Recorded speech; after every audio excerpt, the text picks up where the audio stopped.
Community groups across the province are calling for action against Bill 60, a new bill proposed by the Ford government back in October. But what does it mean for landlords, and is it all bad news for affordability and tenants? CTV's Mike Lang reports.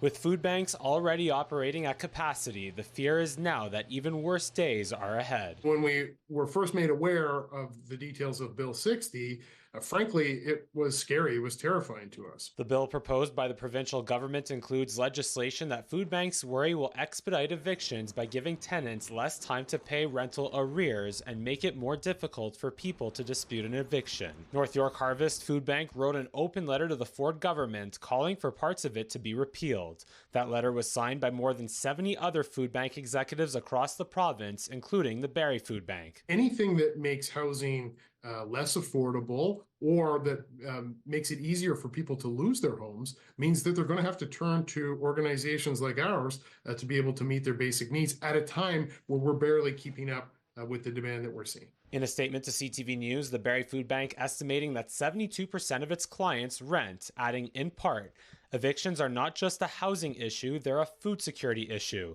Bill 60 has the potential to increase both.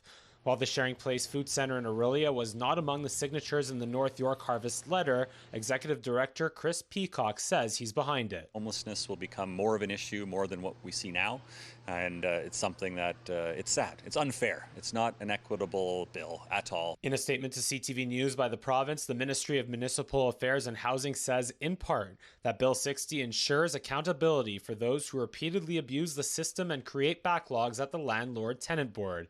It also ensures families who depend on rental income are able to pay their mortgages, property taxes, and utility bills, which keeps more rental homes available, protecting the long-term stability of Ontario's rental housing supply. But it's not all one-sided. There's an existing shortage of rental supply, and there are unprecedented delays throughout the system. If you have a tenant that hasn't paid you any rent, you could be waiting up to a year to get a hearing and to get that person out of your home. Real estate broker Peggy Hill says the bill could increase housing supply and affordability by providing more incentives to build and invest. We need reform. We absolutely need reform. The realtors and food banks I spoke with today are unanimous in their call for a system that is more equally fair towards both landlords and tenants. Mike Lang, CTV News, Barrie.